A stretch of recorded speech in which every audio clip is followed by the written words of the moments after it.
جمعية الدعوة والإرشاد وتوعية الجاليات بحفر الباطن أمة. السلام عليكم ورحمة الله وبركاته. الحمد لله رب العالمين والعاقبة للمتقين والصلاة والسلام على أشرف الأنبياء نبينا محمد وعلى آله وأصحابه أجمعين، أما بعد. أعوذ بالله من الشيطان الرجيم. وإن كنتم مرضى أو على سفر أو جاء أحد منكم من الغائط أو لامستم النساء فلم تجدوا ماء فتيمموا صعيدا طيبا فامسحوا بوجوهكم وأيديكم منه ما يريد الله ليجعل عليكم من حرج ولكن يريد ليطهركم وليتم نعمته عليكم لعلكم تشكرون إلى آخر الآية.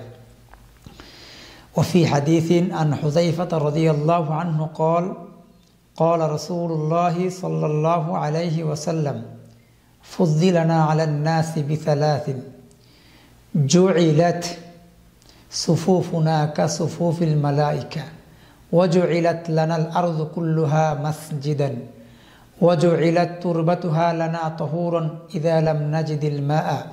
رواه مسلم। প্রশংসা কেবলমাত্র আল্লাহ সুবহানাহু ওয়া তাআলার জন্য। দুরূদ ও সালাম তাসলিম বর্ষিত হোক মানবতার মুক্তির দূত নবিয়িনা মুহাম্মদ সাল্লাল্লাহু আলাইহি ওয়াসাল্লামের উপর। সম্মানিত প্রিয় দর্শক শ্রোতা, আজকে আপনাদের সামনে সংক্ষিপ্তভাবে তায়াম্মুম সংক্রান্ত আলোচনা করব। তায়াম্মুম এমন একটি ইবাদত যেটা আল্লাহ রব্বুল আলামিনের পক্ষ থেকে আমাদের জন্য একটা বড় নিয়ামত। আল্লাহ রব্বুল আলামিন পানি যখন কোনো মানুষের গোসলের প্রয়োজন, উযুর প্রয়োজন, তখন এর পরিবর্তে পানি যদি না পাওয়া যায়, এই তায়াম্মুমের মাধ্যমে পবিত্রতা অর্জন করা যায়। আল্লাহ সুবহানাহু ওয়া তাআলা মহাগ্রন্থ আল কোরআনে পবিত্র কালামুল্লাহর 5 নম্বর সূরা মাঈদার অংশ বিশেষে 6 নম্বর আয়াতে আল্লাহ বলেছেন তায়াম্মুম সংক্রান্ত, এবং সূরা নিসার 43 নম্বর আয়াতে আল্লাহ সুবহানাহু ওয়া তাআলা বর্ণনা করেছেন। প্রাথমিক পর্যায়ে আমরা তায়াম্মুমের অর্থ জানব। তায়াম্মুমের শাব্দিক অর্থ হলো সংকল্প করা, ইচ্ছা পোষণ করা। পারিভাষিক অর্থে পানি না পাওয়া গেলে উযু ও গোসলের পরিবর্তে পাক মাটি দ্বারা পবিত্রতা অর্জনের ইসলামী পদ্ধতিকে তায়াম্মুম বলা হয়। অথবা অন্যরূপভাবে বলতে পারি আল্লাহ সুবহানাহু ওয়া তাআলার সন্তুষ্ট অর্জনের লক্ষ্যে পবিত্র মাটি দ্বারা মুখমণ্ডল ও হস্তদ্বয় মাসাহা করার নাম হলো তায়াম্মুম। এ মর্মে আল্লাহ সুবহানাহু ওয়া তাআলা সূরা মাঈদার 6 নম্বর আয়াতে আল্লাহ বলছেন, যখন তোমরা অসুস্থ হবে বা অসুস্থ হও, অথবা সফরে, অথবা প্রস্রাব পায়খানা থেকে আসবে বা স্ত্রীর সাথে মিলিত হবে, যখন তোমরা পানি পাবে না, পবিত্র মাটি দ্বারা তায়াম্মুম করবে।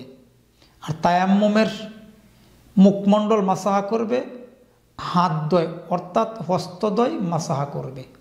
আর আল্লাহ সুবহানাহু ওয়া তাআলা তোমাদেরকে সংকীর্ণতায় ফেলতে চান না, অর্থাৎ তিনি তোমাদেরকে কষ্টে ফেলতে চান না, তিনি চান তোমাদেরকে পবিত্র করতে। এবং আল্লাহ সুবহানাহু ওয়া তাআলা তিনি তোমাদেরকে নিয়ামত দ্বারা পরিপূর্ণ করতে চান, যাতে করে তোমরা তার কৃতজ্ঞতা প্রকাশ করতে পারো। এটা হলো আয়াতের মূল অনুবাদ। অনুরূপভাবে সূরাতুন নিসার 43 নম্বর আয়াতে একই অনুবাদ, তবে এই আয়াতের প্রেক্ষাপট আমরা সকলেই জানি, যেটাকে সাবাবে নুজুল বা শানে নুজুল বলা হয়।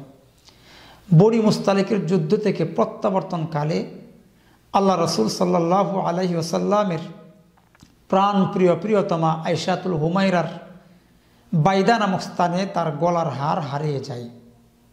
তারা বাইদা নামক স্থানে যাত্রা বিরতি করে ওখানে হার তালাশ করতে গিয়ে ফজরের ওয়াক্ত হয়ে যায়। এমন তো অবস্থায় তারা পানি খোঁজাখুঁজি করার পরও পানি না মিলাই আল্লাহ সুবহানাহু ওয়া তাআলা এই তায়াম্মুমের বিধান নাজিল করে দিয়েছেন। সুবহানাল্লাহ। এবারে আমরা জানব তায়াম্মুমের পদ্ধতি। তায়াম্মুমের পদ্ধতি প্রথমে নিয়ত করতে হবে, আর নিয়তটা হবে মনে মনে সংকল্প। তারপরে বিসমিল্লাহ বলতে হবে। তারপরে 2 হাত মাটিতে মারতে হবে। মারার পর হাতের ভিতরে যদি বেশি বালি দোলাকোনা থাকে একটু ফুঁক দিয়ে নিতে পারি। তারপরে আমরা সমস্ত মুখমণ্ডল মাসাহা করব একবার, অনেকে আবার 2 বার করে, কারণ সহিহ বুখারীতে আল্লাহ রাসূল সাল্লাল্লাহু আলাইহি ওয়াসাল্লাম বলছেন আত-তায়াম্মুম যরবাতু ওয়াহিদ, তায়াম্মুম যে মারবেন মাটিতে সেটা হবে একবার, 2 বার নয়। মুখমণ্ডল মাসাহা করার পর ডান হাতকে কবজি পর্যন্ত এভাবে মাসাহা করে নেবেন। পরবর্তী সময়ে বাম হাতকে কবজি পর্যন্ত মাসাহা করে নেবেন। অনেকে দেখবেন কোণে পর্যন্ত করে, ওই হাদিসটা আপনার জয়ীফ, যার জন্য সহিটা যেহেতু আছে কবজি পর্যন্ত হাদিসের মধ্যে আসছে, এই জন্য কবজি পর্যন্ত আপনাদেরকে বললাম। এটাই সহি শুদ্ধ দ্বারা বর্ণিত। এটা হলো পদ্ধতি সহজ। এই দোয়াটা আমরা পাঠ করব। আশহাদু আল্লা ইলাহা ইল্লাল্লাহু ওয়াহদাহু লা শারীকা লাহু ওয়া আশহাদু আন্না মুহাম্মাদান আবদুহু ওয়া রাসূলুহু আল্লাহুম্মা জাআলনি মিনাত তাওয়াবিন ওয়া জাআলনি মিনাল মুতাতাহহিরিন। এবারে তায়াম্মুমের কারণসমূহ। কারণের ভিতরে প্রথম হলো যদি পানি না পাওয়া যায়। পানি পেতে গেলে সালাত কাজা হওয়ার সম্ভাবনা থাকে, এই ক্ষেত্রে তায়াম্মুম করতে হবে। আরেকটি কারণ হলো পানি ব্যবহারে যদি রোগ বৃদ্ধির আশঙ্কা থাকে, অথবা পানি পেতে গেলে বিপদ, জীবন নাশের ঝুঁকি রয়েছে, এই ক্ষেত্রে তায়াম্মুম করতে হবে। উপরোক্ত বর্ণনাগুলি উযু এবং ফরজ গোসলের পরিবর্তে দীর্ঘ সময় একজন মানুষ তায়াম্মুম করে সে তার সালাত প্রয়োজন সে সারবে, এই ব্যাপারে আল্লাহ সুবহানাহু ওয়া তাআলা মহাগ্রন্থ আল কোরআনে সূরা মাইদার 6 নম্বর আয়াতে বলে দিয়েছেন। অনুরূপভাবে আল্লাহর নবী সাল্লাল্লাহু আলাইহি ওয়াসাল্লামের হাদিসটি আহমদ, তিরমিজি, আবু দাউদ, নাসাই, মেশকাতুল মাসাবি বিভিন্ন গ্রন্থে হাদিসটি এসেছে। আল্লাহ রাসূল বলছেন ইন্নাস সাঈদাত তাইয়্যিবা উযুউল মুসলিম, মুসলমানদের জন্য উযু স্বরূপ হলো পবিত্র মাটি। ওয়া ইল্লাম ইয়াজিদিল মাআ 10 সিনিন, যদি 10 বছরও পানি না পাওয়া যায় ওই পদ্ধতিতে সে কি করবে? তায়াম্মুম করবে, সারবে। এখন তায়াম্মুম আমরা কি দিয়ে করব?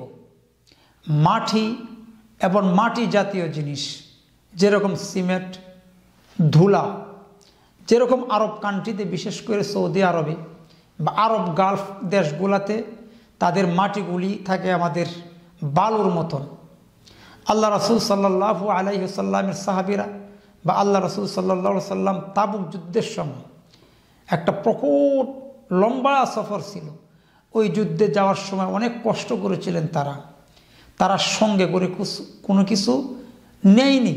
ওখানে ওই দেশে যে বালু বা কঙ্কর জাতীয় যে বস্তুর মধ্যে তারা কি করেছেন? তায়াম্মুম করেছেন।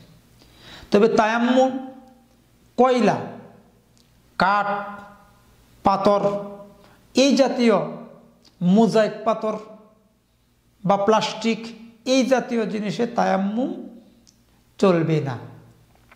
আরেকটা বিষয় আমাদের জানা উচিত, সেটা হলো যেই সমস্ত কারণে উযু ভঙ্গ হয় তায়াম্মুম সেই একই কারণে ভঙ্গ হয়ে যাবে।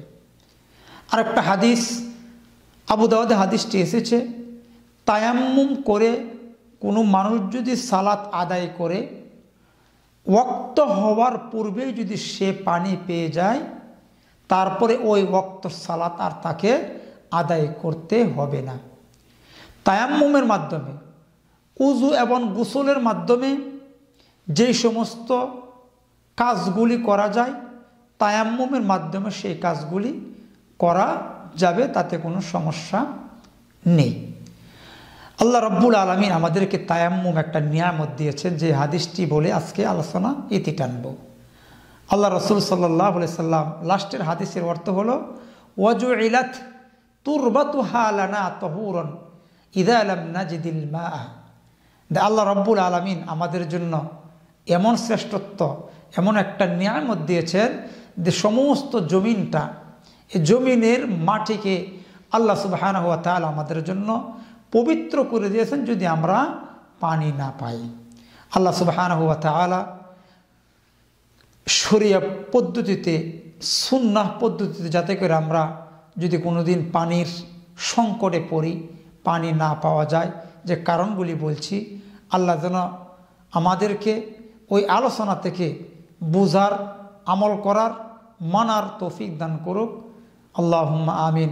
সুবহানাকা আল্লাহুম্মা বিহামদিকা আশহাদু আল্লা ইলাহা ইল্লা আনতা আস্তাগফিরুকা ওয়া আতুবু ইলাইক। আসসালামু আলাইকুম ওয়া রাহমাতুল্লাহি ওয়া বারাকাতুহু।